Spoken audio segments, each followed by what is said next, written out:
ചേട്ടാ നമസ്കാരം. നമസ്കാരം. ചേട്ടാ, ഇസ്രായേൽ, ഇറാൻ, അമേരിക്ക യുദ്ധം. ഈ യുദ്ധത്തിൽ നമ്മുടെ രാജ്യത്തിനായിട്ട് ഹോർമൂസ് കടലിടുക്ക് അവർ തുറന്നു കൊടുത്തു. ഇപ്പോ രണ്ടാമത്തെ കപ്പലും ഹോർമൂസിലൂടെ ഇങ്ങോട്ടേക്ക് വരുന്നു എന്ന റിപ്പോർട്ടുകളാണ് നമുക്ക് ലഭിക്കുന്നത്. പക്ഷേ ഇപ്പോഴും നമ്മുടെ കൈരളി അടക്കമുള്ള മാധ്യമങ്ങൾ പറയുന്നത് ഇന്ത്യ ആ, ഈ അമേരിക്കൻ ആക്രമണത്തെ അപലപിച്ചാൽ ഞങ്ങൾ ഹോർമൂസ് കടലിടുക്ക് തുറന്നു കൊടുക്കാം എന്നാണ് പറയുന്നത്. അതവിടെ നിൽക്കട്ടെ, അത് കൈരളിയുടെ രാഷ്ട്രീയം, അതിന്റെ താഴെ പൊങ്കാലയാണ്. പക്ഷെ ഇപ്പോൾ നമ്മുടെ പ്രശ്നങ്ങൾ അതൊന്നുമല്ല. നമ്മുടെ പ്രശ്നങ്ങൾ എന്ന് പറഞ്ഞാൽ ഈ ആക്രമണം, ഈ ഇറാന്റെ ഈ ആക്രമണം അത് ലോകത്ത് വലിയ പ്രതിസന്ധി ഉണ്ടാക്കുന്നുണ്ട്. ഇറാൻ ലക്ഷ്യം കാണുന്നു എന്ന് വേണമെങ്കിൽ നമുക്ക് പറയാനായിട്ട് സാധിക്കും. അതും ഈ റംസാൻ മാസത്തിൽ ഇറാൻ ലക്ഷ്യം കാണുമ്പോൾ അതിന് വലിയ മാനങ്ങളുണ്ട് എന്നുള്ളതാണ്. ഈ ലക്ഷ്യം കാണുന്നു എന്നുള്ളതിനപ്പുറത്തേക്ക് ഒരു പടി കൂടെ കടന്ന് നാറ്റോ രാജ്യങ്ങളെ ആക്രമിക്കാൻ തുടങ്ങിയിരിക്കുന്നു ഇറാൻ എന്നുള്ളതാണ് റിപ്പോർട്ടുകൾ സൂചിപ്പിക്കുന്നത്. അപ്പൊ ഇതൊരു മൂന്നാം ലോക മഹായുദ്ധത്തിന്റെ ഒരു മണിയാണ് മുഴക്കുന്നത് എന്നുള്ളതാണ് ഈ പാശ്ചാത്യ മാധ്യമങ്ങളെല്ലാം റിപ്പോർട്ട് ചെയ്യുന്നത്. കഴിഞ്ഞ 48 മണിക്കൂറിനുള്ളിൽ 3 നാറ്റോ രാജ്യങ്ങളെയാണ് ഇറാൻ ആക്രമിച്ചിരിക്കുന്നത്. ഇതൊന്ന് ഫ്രാൻസ്, രണ്ടാമത് ഇറ്റലി, മൂന്നാമത് തുർക്കി. തുർക്കിയെ നമുക്ക് വിടാം, തുർക്കി പിന്നെ ആര് പറഞ്ഞാലും കേൾക്കും. പക്ഷെ ഫ്രാൻസും ഇറ്റലിയും അങ്ങനെയല്ല. ഫ്രാൻസും ഇറ്റലിയും ശക്തമായിട്ടുള്ള രാജ്യങ്ങളാണ്. അവർക്ക് അവരുടേതായിട്ടുള്ള സ്റ്റാൻഡ് ഉണ്ട്, നിലപാടുകളുണ്ട്. അവർ ആക്രമണം അഴിച്ചു വിട്ടു കഴിഞ്ഞാൽ പിന്നെ അവർ ആര് പറഞ്ഞാൽ കേൾക്കും എന്നുള്ളത് നമുക്കറിയില്ല. ഇറാൻ മൂന്നാം ലോക മഹായുദ്ധത്തിന്റെ മുന്നറിയിപ്പ് നൽകിയിരിക്കുന്നു എന്ന് പറഞ്ഞാണ് നമ്മുടെ മാധ്യമങ്ങൾ റിപ്പോർട്ട് ചെയ്യുന്നത്. ഇതുമൂലം പ്രാദേശിക സംഘർഷങ്ങൾ ഉച്ചസ്ഥായിലെത്തിയിരിക്കുകയാണ്. നാറ്റോ രാജ്യങ്ങളും ഈ യുദ്ധത്തിൽ പങ്കുചേരാനുള്ള സാന്നിധ്യവും സാധ്യതയും വർദ്ധിച്ചിരിക്കുകയാണെന്ന് മാധ്യമങ്ങൾ പറയുന്നു. ഒരു ഫ്രഞ്ച് സൈനികൻ ഇതിൽ കൊല്ലപ്പെട്ടിരിക്കുന്നു എന്നുള്ളതാണ് പ്രധാനപ്പെട്ട ഒരു റിപ്പോർട്ട്. 6 പേർക്ക് ഇതിൽ പരിക്കേറ്റിരിക്കുന്നു. ഇതിനിടയിൽ ഒമാനിൽ വലിയ ആക്രമണം നടന്നു. അതിൽ 2 ഇന്ത്യക്കാർ കൊല്ലപ്പെട്ടിട്ടുണ്ട് എന്നുള്ള റിപ്പോർട്ട് നമുക്ക് ലഭിക്കുന്നുണ്ട്. ഇറാഖിലെ കുർദിസ്ഥാൻ മേഖലയിലെ സൈനിക താവളങ്ങളും തുർക്കിയിലെ പ്രധാന വ്യോമത്താവളങ്ങളും ലക്ഷ്യമിട്ട് ഇറാൻ മിസൈലുകളും ഡ്രോൺ ആക്രമണങ്ങളും നടത്തി എന്നുള്ള റിപ്പോർട്ട് പുറത്തു വരുന്നുണ്ട്. നാറ്റോ രാജ്യങ്ങൾ ഒന്നടങ്കം ഒരു നിർണായകമായിട്ടുള്ള ചർച്ചയ്ക്ക് പോവുകയാണ് എന്നുള്ള സൂചനകൾ പല മാധ്യമങ്ങളും പങ്കുവയ്ക്കുന്നുണ്ട്. ഒരു കൂട്ടം ഭീകരരുടെ ഡ്രോൺ ആക്രമണത്തിലാണ് ഞങ്ങളുടെ ഫ്രഞ്ച് സൈനികൻ കൊല്ലപ്പെട്ടത് എന്ന് പറഞ്ഞ് ഫ്രാൻസിൽ വലിയ രീതിയിലുള്ള പ്രതിഷേധം തുടങ്ങിയിട്ടുണ്ട്. അങ്ങനെ ആകെ മൊത്തം ജഗപുകയായി നിൽക്കുന്ന ഒരു സാഹചര്യമാണ് നമ്മുടെ ഈ പശ്ചിമേഷ്യയിൽ നമുക്ക് കാണാനുള്ളത്. അതിനിടയിൽ ഇന്ത്യയുടെ നീക്കം എന്ന് പറയുന്നത്, ഇപ്പൊ ഗ്യാസ് പ്രതിസന്ധിയാണ് നമുക്കുള്ളത്. ഇനി നമുക്ക് ഈ പ്രതിസന്ധി കർഷകരിലേക്ക് വ്യാപിക്കുമോ എന്ന ഭയം നമ്മുടെ രാജ്യത്തിനുണ്ട്. അപ്പോൾ ചൈനയോട് നമ്മുടെ കേന്ദ്ര സർക്കാർ പറഞ്ഞിട്ടുണ്ട്, നിങ്ങൾ യൂറിയ അത് കയറ്റുമതി ചെയ്യുന്നതും അതിന്റെ വേൾഡ് മാർക്കറ്റ് അതെല്ലാം നിങ്ങളൊന്ന് നിയന്ത്രിക്കണം എന്ന് കൃത്യമായി പറഞ്ഞിട്ടുണ്ട്. അതിനിടയിൽ നമുക്ക് ഉത്തര കൊറിയ ബാലിസ്റ്റിക് പരീക്ഷണം നടത്തിയിട്ടുണ്ട്.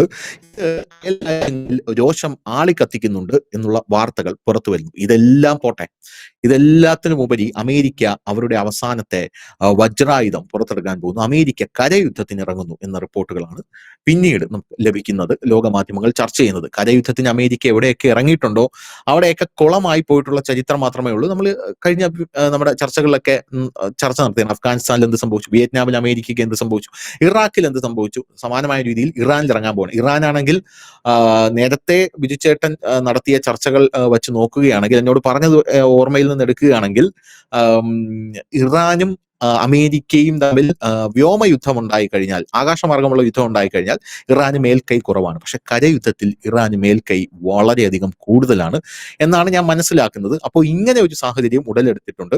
അപ്പൊ ഇത് ഉടനെ ഒന്നും തീരാനുള്ള ഒരു സാഹചര്യം ഇല്ലേ എന്നുള്ളതാണ് ചോദ്യം എന്ന് പറയുന്നത്.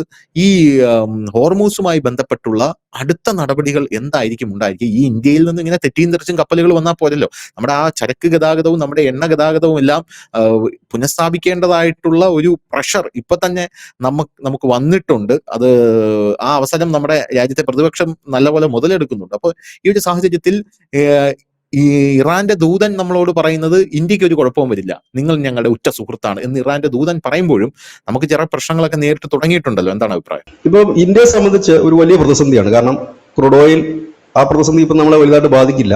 പക്ഷെ ഗ്യാസ്, അതും ഇപ്പോൾ നമുക്കിപ്പോ ഈ വരുന്ന 2 ഷിപ്പ് കൂടെ വരുമ്പോഴത്തേനും നമുക്ക് ആ തൽക്കാലത്തേക്ക്, അത് മാത്രമല്ല ഇന്ത്യയുടെ ആഭ്യന്തര ഉത്പാദനം 10ൽ നിന്ന് 30ലേക്ക് ഉയർത്തുകയും ചെയ്തിട്ടുണ്ട്.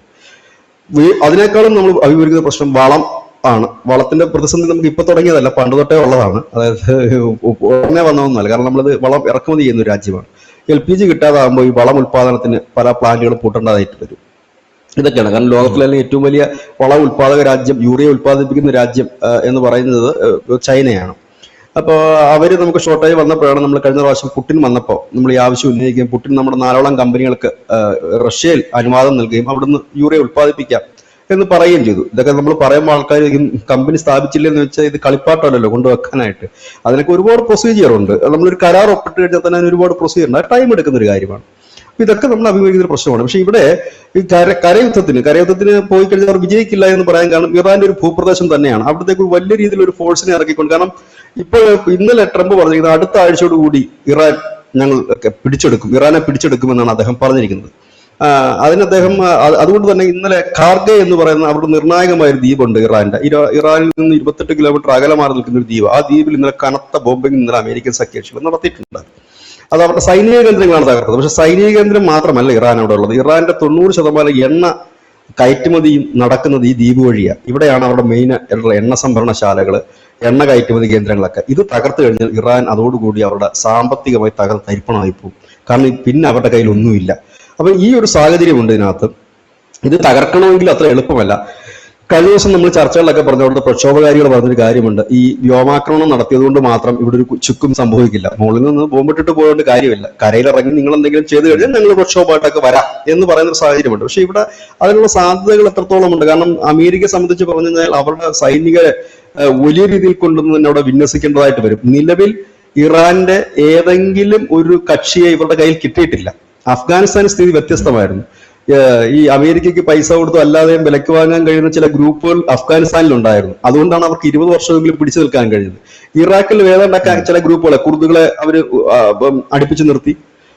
ഒപ്പം തന്നെ ചില മറ്റ് വിഭാഗങ്ങളെ യസീദികളെ അടുപ്പിച്ചു നിർത്തി. ഇങ്ങനെ പലരെയും അടുപ്പിച്ചു നിർത്തി ചില ഘട്ടങ്ങളിൽ അവർ ISIS പോലും അവരുടെ പക്ഷത്തേക്ക് ചേർത്തുകൊണ്ടാണ് ഇറാഖിൽ അവർക്കൊരു ഇൻവേഷൻ നടത്താൻ കുറച്ചെങ്കിലും ഒക്കെ സാധിച്ചത്. അഫ്ഗാനിസ്ഥാനിലും ഏറെക്കുറെ അങ്ങനെ തന്നെ. പക്ഷെ ഇറാനിലേക്ക് വരുമ്പോൾ അങ്ങനെ ഒരു സ്ഥിതിവിശേഷം ഇറാനിൽ ഇല്ലല്ലോ, നിലവിലില്ല. കാരണം ഈ അമേരിക്കയ്ക്ക് അല്ലെങ്കിൽ ഇറാൻ ഭരണകൂടത്തിനെതിരെ അവിടെ വിപ്ലവം ഉണ്ടാക്കുന്ന സായുധ ഗ്രൂപ്പുകളൊന്നും തന്നെ ഇറാനിലില്ല. അപ്പം ഒരു സായുധ ഗ്രൂപ്പുകളോ അങ്ങനെയുള്ള ഗ്രൂപ്പുകളോ ഇല്ലാത്ത ഒരു സ്ഥലത്ത് വേറൊരു രാജ്യത്തിന്റെ കരസേന വന്ന് യുദ്ധത്തിലേക്ക് മുൻപോട്ട് പോകുക എന്ന് പറഞ്ഞാൽ പ്രയാസകരമായ ഒരു കാര്യമാണ്. അതായത് അമേരിക്ക അതിന് മുതിരില്ല. പക്ഷെ ഇപ്പോൾ അവർ പ്ലാൻ ചെയ്യുന്നതായി ചില വിദഗ്ധർ പറയുന്ന കാര്യം, ഈ കാർഗയിൽ ഇപ്പോൾ അവർ ബോംബിംഗ് തുടങ്ങിയിരിക്കുന്നത് ഇവരുടെ ഈ ഉപഗ്രഹ സംവിധാനവും ഇവരുടെ കമ്മ്യൂണിക്കേഷൻ ശൃംഖലയും ഇവരുടെ സൈനിക ഡിപ്പോളുകളെല്ലാം തകർക്കുക. അങ്ങനെ തകർന്നതിന് ശേഷം കപ്പലിൽ ഇപ്പോൾ ഒരുപാട് സൈനികരെ അങ്ങോട്ട് നീക്കി തുടങ്ങിയിട്ടുണ്ട് അമേരിക്ക. ഈ കരയുദ്ധത്തിന് വേണ്ടിയിട്ടുള്ള സൈനികർ 2500 സൈനികരെ പറ്റും ഈ സൈനികരെ കൊണ്ടിറക്കുക, ഈ കാർഗെ പിടിച്ചെടുക്കുക. ഇതൊരു ദ്വീപാണ്, അതായത് ഇറാനുമായി ചേർന്ന് കിടക്കുന്നതല്ല. ഇറാനിൽ നിന്ന് 28 കിലോമീറ്റർ വിട്ട് കടലിൽ കിടക്കുന്ന ഒരു ദ്വീപാണിത്. അതുകൊണ്ട് തന്നെ ഈ ചെറുദ്വീപിനെ അവർക്ക് കരയുദ്ധത്തിലൂടെ കീഴ്പ്പെടുത്താൻ കഴിയും. അങ്ങനെയാണെങ്കിൽ ഇറാനെ മുട്ടുകുത്തിക്കാൻ കഴിയുമെന്നാണ്. പക്ഷെ ഇവിടെ ഒരു വലിയ സംശയം ഉടലെടുക്കുന്നു. അങ്ങനെ ഒരു സാധ്യത വരികയാണെങ്കിൽ ഇറാനെ സംബന്ധിച്ച് അവരുടെ ആക്രമണത്തിന്റെ രീതി അവർ മാറ്റും. അവർ ഈ മിഡിൽ ഈസ്റ്റിൽ കിടക്കുന്ന കംപ്ലീറ്റ് രാജ്യങ്ങളിലെ എണ്ണ സംഭരണശാലകളും ഇപ്പോൾ തന്നെ അവർ പറഞ്ഞു കഴിഞ്ഞു. എണ്ണ സംഭരണശാലകളും അവരുടെ പവർ സ്റ്റേഷനുകളും അവരുടെ ഈ കുടിവെള്ള സ്രോതസ്സുകളും അതിനുള്ള പ്ലാന്റുകളും ഉൾപ്പെടെയുള്ളതിൽ കനത്ത ആക്രമണം അവർ നടത്തും. കാരണം അവരെ സംബന്ധിച്ച് അവരുടെ ഒരു അവസാനത്തെ തുറുപ്പ് ചീട്ട് അല്ലെങ്കിൽ അവരുടെ അന്നത്തിലാണ് ഇവർ പിന്നെ പിടിക്കുന്നത്. ഈ കാർഗ എന്ന് പറയുന്നത് അവരുടെ അന്നമാണ്. 90% ഇന്നലെ കയറ്റുമതി. പിന്നെ അത് പോയി കഴിഞ്ഞാൽ പിന്നെ അവർക്ക് സാമ്പത്തികമായിട്ട് പോലും നാളെ ഒരു എണ്ണ കച്ചവടം ചെയ്യാൻ പറ്റാത്ത സാഹചര്യത്തിലേക്ക് വരും. കാരണം അതൊക്കെ ഇനി പുനരുദ്ധരിക്കണമെങ്കിൽ നാളുകളേറെ എടുക്കുകയും ചെയ്യും. അപ്പൊ ഈ ഒരു സാഹചര്യം വന്നാൽ അവരുടെ കയ്യിലുള്ള അവസാന ആയുധങ്ങൾ അവർ പ്രയോഗിക്കും. ഒരുപക്ഷെ അവർ ഉത്തര കൊറിയയുടെ നിന്നൊക്കെ ഇവർ പറയുന്നത് പോലെ എന്തെങ്കിലും തരത്തിലുള്ള ആണവ ആയുധങ്ങൾ അവർ സംഭരിച്ചിട്ടോ ശേഖരിച്ചിട്ടോ ഉണ്ടെങ്കിൽ ഒരുപക്ഷെ അതിടാനും അവർ മടിക്കില്ല. കാരണം അവരെ സംബന്ധിച്ച് മുൻപിൻ പിന്നെ നോക്കേണ്ട ആവശ്യമില്ല, എല്ലാം തകർന്ന് തരിപ്പണമാവുകയാണ്. അപ്പൊ അവർ ആ മേഖല മുഴുവൻ അവർ മുമ്പ് പറഞ്ഞിരുന്നു, ഞങ്ങൾ താഴുകയാണെങ്കിൽ നിങ്ങളെ കൂടെ മുക്കും എന്ന് പറഞ്ഞത് ഈ അമേരിക്കയോടല്ല, മിഡിൽ ഈസ്റ്റ് കൺട്രികളോടാണ് പറഞ്ഞത്. അതിനൊരു വലിയ സാധ്യത അവിടെ നിലനിൽക്കുന്നുണ്ട്. പക്ഷെ ട്രംപിന് ക്ഷമ നശിച്ചു തുടങ്ങിയിരിക്കുന്നു. കാരണം അദ്ദേഹം പ്ലാൻ ചെയ്ത പോലെ കാര്യങ്ങളൊന്നും മുമ്പോട്ട് പോയില്ല. 12 ദിവസത്തിനുള്ളിൽ യുദ്ധം തീർക്കാമെന്ന് കരുതി 12 കഴിഞ്ഞ് ഇപ്പൊ 14ാമത്തെ ദിവസവും കഴിഞ്ഞ് 15ാമത്തെ ദിവസത്തിലേക്ക് യുദ്ധം കടക്കുന്നു. എങ്ങും തീരുന്ന ലക്ഷണങ്ങൾ കാണുന്നില്ല. ആക്രമണങ്ങളാണെങ്കിൽ കൂടുന്നു. ഈ ഇറാഖിലുള്ള ഫ്രഞ്ച് സൈനിക താവളത്തിന് നേർക്കണം നടന്ന ആക്രമണത്തിലാണ് ഒരു ഫ്രഞ്ച് സൈനികൻ കൊല്ലപ്പെടുന്നത്.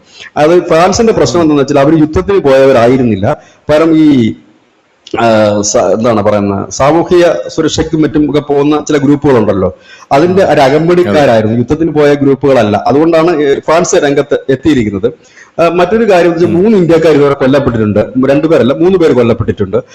നിരവധി പേർക്ക് പരിക്കേറ്റിട്ടുണ്ട്. ഇത് കൂടാതെ തന്നെ തുർക്കിയിലെ ആണവ കേന്ദ്രത്തിന് നേർക്കാണ് കഴിഞ്ഞ ദിവസം ഇറാൻ മിസൈൽ ആക്രമണം നടത്തിയത്. അതോടുകൂടിയാണ് ഈ നാറ്റോ രാജ്യങ്ങൾ രംഗത്ത് വരികയും നാറ്റോ രാജ്യങ്ങൾ ഒരു കനത്ത മുന്നറിയിപ്പ് നൽകുകയും ചെയ്തിരിക്കുന്നത്. സൈപ്രസിലുള്ള ആക്രമണം നമ്മൾ കണ്ടിരുന്നു. ഇതെല്ലാം ലക്ഷ്യം വെക്കും. പക്ഷെ തുർക്കിയിൽ ലക്ഷ്യം വെച്ചത് തുർക്കിയുടെ ആണവ റിയാക്ടറുകൾക്ക് നേരെയായിരുന്നു. പക്ഷെ മറ്റു സ്ഥലങ്ങളിൽ അവർ ലക്ഷ്യം വെച്ചത് US ബേസുകൾക്ക് നേരെയായിരുന്നു എന്നുള്ളതാണ്. അപ്പം ഇങ്ങനെ പോകുന്ന ഒരു അന്തരീക്ഷം, ഈ ഒരു അന്തരീക്ഷത്തിലേക്ക് ഹോർമുസ് കടലെടുക്കൽ മാത്രമല്ല, കാരണം അമേരിക്ക ഇങ്ങനെ ഒരു കടുങ്കൈ ചെയ്യാനുള്ള സാധ്യതകൾ വളരെ കൂടുതലാണ്. കാരണം ട്രംപ് പറഞ്ഞു കഴിഞ്ഞു അടുത്ത ആഴ്ചയോടുകൂടി ഇറാനെ ഞങ്ങൾ കീഴ്പ്പെടുത്തിയിരിക്കുന്നു. കീഴ്പ്പെടുത്തുക എന്നുള്ള ഒരു വിഷയം ഇതായിരിക്കും. അങ്ങനെയെങ്കിൽ ഈ കരയുദ്ധത്തിന്റെ ആംഗിൾ ഒരു സൈഡിൽ നിന്ന് മാത്രം ഇവർക്ക് മുമ്പോട്ട് പോകാൻ കഴിയില്ല. അങ്ങനെയെങ്കിൽ അവർ പാകിസ്ഥാനെ അതിന് വേണ്ടിയിട്ട് യൂസ് ചെയ്യാൻ സാധ്യത കൂടുതലാണ്. നിലവിൽ മിഡിൽ ഈസ്റ്റ് രാജ്യങ്ങൾ ഇതിനെ സമ്മതിക്കും. ഒമാനോ ഖത്തറോ മറ്റു രാജ്യങ്ങളോ UAE ഒന്നും സമ്മതിക്കാനുള്ള സാധ്യത കുറവാണ്. അതുവഴി അത് തന്നെയല്ല, വലിയ രീതിയിൽ തന്നെ സൈന്യത്തെ വിന്യസിക്കേണ്ടതായിട്ട് വരും. കാരണം ഇറാൻ ഒരു ചെറിയ രാജ്യം, ഒരു ദ്വീപ് പിടിച്ചെടുക്കുന്നത് പോലെയല്ല ഒരു രാജ്യം പിടിച്ചെടുക്കുകയില്ല, തകർക്കുക എന്നുള്ളത്. അത്രയും വലിയൊരു ഭൂപ്രദേശത്തേക്ക്, കാരണം ഈ 95% പേരും ഇവർക്ക് എതിരെ നിൽക്കുന്ന ഒരു സ്ഥലത്തേക്ക് അവരുടെ സൈന്യതയ്ക്ക് മുമ്പോട്ട് അധികം പോകാൻ കഴിയില്ല. ഇവര് പിടിച്ചെടുക്കുക എന്ന് ഉദ്ദേശിക്കുന്നത് മെയിനായിട്ടുള്ള ഇവരുടെ കേന്ദ്രങ്ങൾ തകർത്ത് കഴിയുമ്പോൾ തന്നെ ഇവർ ഡൗൺ ആകുമല്ലോ. സാമ്പത്തികം ഒരാളുടെ കയ്യിൽ നിന്ന് പോയി കഴിയുമ്പോൾ തന്നെ അയാളെ കൊണ്ട് പിന്നെ വേറെ ഒന്നിനും കൊള്ളില്ല. സാമ്പത്തികം ഇല്ലെങ്കിൽ പിന്നെ മുമ്പോട്ട് നീങ്ങാനും പറ്റില്ല. നമ്മളിപ്പോ കാണുന്നതാണ് റഷ്യ എന്തുകൊണ്ടാണ് നീണ്ടു പോകുന്നത്. സാമ്പത്തികം അവരുടെ ഇല്ല എന്നുള്ളത് കൊണ്ടാണ്. സാമ്പത്തികമുള്ള പഴയ പ്രൗഢിയിലായിരുന്നു ഈ റഷ്യയെങ്കിൽ അവർക്ക് നിമിഷ നേരം കൊണ്ട് ഇതെല്ലാം തകർത്തെറിയാൻ കഴിയുമായിരുന്നു. അപ്പം ഇതാണ് അതിന്റെ ഒരു നട്ടെല്ലെന്ന് പറയുന്നത്. ഇത് കുറച്ചുകൂടി സംഘർഷം രൂക്ഷമാക്കും. ഇത് അത്തരത്തിലേക്ക് ഒരു കടുങ്കയിലേക്ക് ട്രംപ് പോകുമോ എന്നറിയില്ല. പോയി കഴിഞ്ഞാൽ അതൊരു വലിയ, കാരണം ഇറാനെ സംബന്ധിച്ച് അവർക്ക് മുൻപിൻ നോക്കേണ്ട ആവശ്യമില്ല. കാരണം പിന്നെ അവർക്ക് നെഗോസിയേഷൻ ചെയ്യാൻ പോലും അവരുടെ കയ്യിൽ ഒന്നുമില്ല. ആ ഒരു സാഹചര്യത്തിൽ അങ്ങനെ വരികയാണെങ്കിൽ അവർ ഹോർമുസ് കടലെടുക്ക് തകർക്കുക എന്നുള്ളതായിരിക്കും അവരുടെ ആത്യന്തികമായ ഒരു ലക്ഷ്യം. മറ്റൊന്ന് പറഞ്ഞാൽ കൂടുതൽ രാജ്യങ്ങളെ ഈ യുദ്ധത്തിലേക്ക് തകർക്കുക എന്ന് പറഞ്ഞാൽ എങ്ങനെയാണ് ഹോർമുസ് കടലിൽ എങ്ങനെയാണ് തകർക്കാൻ പോകുന്നത്? അല്ല, ഓൾറെഡി അവിടെ മൈനുകൾ അവർ പാകിയിട്ടുണ്ട്. ഇതിനകത്ത് സംഭവം എന്ന് വെച്ച് കഴിഞ്ഞാൽ ഇത് 21 കിലോമീറ്റർ ദൈർഘ്യമുള്ള ഒരു കടലെടുക്കാണ്. ഈ കടലെടുക്കിന്റെ ഈ സൈസിലോ അല്ലെങ്കിൽ മറ്റേതെങ്കിലോ ഡയമെൻഷനിലോ ചെറിയ വേരിയേഷൻ വന്നാൽ പോലും കപ്പലുകൾക്ക് കയറാൻ കഴിയില്ല. തകർക്കുക എന്ന് പറയുമ്പോഴത്തേനും നമ്മളുടെ ഉദ്ദേശം എന്ന് വെച്ചാൽ നമ്മൾ ഈ സിനിമയിൽ കാണാൻ തകർക്കുന്ന ഒരു ബോംബ് ഇടുന്നു, ചിന്നിച്ചിതറി പോകുന്നു, അങ്ങനെയല്ല. ഇതിന്റെ ഡയമെൻഷൻസും ഗതികളും തിരിച്ചു വിട്ടു കഴിഞ്ഞാൽ പോലും, അതായത് കപ്പൽ കടന്നു വന്നൊരു ചാലിന് ചെറിയൊരു വ്യത്യാസം വന്നാൽ പോലും കപ്പലുകൾക്ക് കടക്കാൻ കഴിയാത്ത അവസ്ഥ വരും. കാരണം ഇത് ഒരു പ്രകൃതി തന്നെ ഒരുക്കിയിരിക്കുന്ന ഒരു കടലെടുക്കാണ്. ആ പ്രകൃതിയിൽ മാറ്റം വന്നു കഴിയുമ്പോൾ എന്താണ് സംഭവിക്കുന്നത് എന്നുള്ളത് നമുക്ക് ഊഹിക്കാനുള്ളതേ ഉള്ളൂ. അപ്പൊ ഈ മൈനുകളും മറ്റും പാകിക്കൊണ്ട് ഇതിനകത്ത് നടത്തുന്ന കാര്യങ്ങൾ, അത് ഈ മൈനുകൾ ഉണ്ടോ ഇല്ലയോ എന്നറിയില്ല. ഇത് എത്ര സമയം എടുക്കും ഇതൊക്കെ തപ്പി ഇതൊക്കെ ഉണ്ടെന്ന് കണ്ടുപിടിച്ച് ഇതൊക്കെ നീക്കം ചെയ്തതിനു ശേഷമാണ് പിന്നീട് ഒരു കടൽമാർഗം അവിടെ നടക്കാൻ കഴിയുക. പിന്നെ ഇതിന്റെ ഒരു ഘടന തന്നെ മാറ്റിയാൽ എന്ത് ചെയ്യും? ഒരു കുളം ഒരു സമുദ്രമാക്കി കഴിഞ്ഞാൽ കുളവും സമുദ്രവും തമ്മിൽ വ്യത്യാസം ഉണ്ടാകും. അപ്പൊ എന്ന് പറഞ്ഞതൊക്കെ തന്നെ ഇതിനകത്ത് ഒരു വലിയ വ്യത്യാസവും വരുത്താൻ കഴിയും. ഒന്ന്. രണ്ടാമത്തെ കാര്യം എന്ന് പറഞ്ഞാൽ ഈ പറയുന്ന അവിടെയുള്ള മറ്റ് മിഡിൽ ഈസ്റ്റ് കൺട്രീസിലുള്ള കംപ്ലീറ്റ് ഈ മറ്റു കാര്യങ്ങളുമൊക്കെ ഡാമേജ് വരുത്തി കഴിഞ്ഞാൽ അവർക്ക് എണ്ണ ഉത്പാദനം വരില്ല. എണ്ണ ഉത്പാദനം ഇല്ലെങ്കിൽ പിന്നെ ഹോർമുസിലേക്ക് പോകേണ്ട ആവശ്യം പ്രത്യേകിച്ച് വേറെ ഒന്നും വരുന്നുമില്ല. രണ്ടാമത്തെ കാര്യം, അതുവഴി പോകുന്ന ഷിപ്പുകൾക്ക് ഈ ഡ്രോൺ ആക്രമണമൊക്കെ അടിക്കടി ഉണ്ടായി കഴിഞ്ഞാൽ ഷിപ്പിംഗ്, നമ്മൾ ഇന്നലെ മിനിഞ്ഞാന്നൊക്കെ തന്നെ പറഞ്ഞു, ആ ഷിപ്പുകൾ അവിടുന്ന് മാറ്റിക്കൊണ്ടു പോകേണ്ടി വരും. അതായത് ആർക്കും ഇല്ലാത്തൊരവസ്ഥയിലേക്ക്, ആർക്കും വേണ്ടാത്തൊരു സാധനമായിട്ട് അത് പിന്നീട് മാറാനുള്ള സാധ്യത കൂടുതലുണ്ട്. അപ്പം ഇങ്ങനെയൊക്കെയുള്ള ഒരുപാട് കാര്യങ്ങളാണ് ഇതിനകത്ത് നമുക്ക് കാണാൻ കഴിയുന്ന ഒരു കാര്യം. അതുകൊണ്ട് തന്നെ ഇതിപ്പോ അടുത്ത ആഴ്ച എന്ന് പറയുന്നത് നിർണായകമാണ്. ട്രംപാണ് അടുത്ത ആഴ്ച എന്ന് പറഞ്ഞാൽ ചിലപ്പോൾ ഇന്ന് തന്നെ ചെയ്യാനും മതി.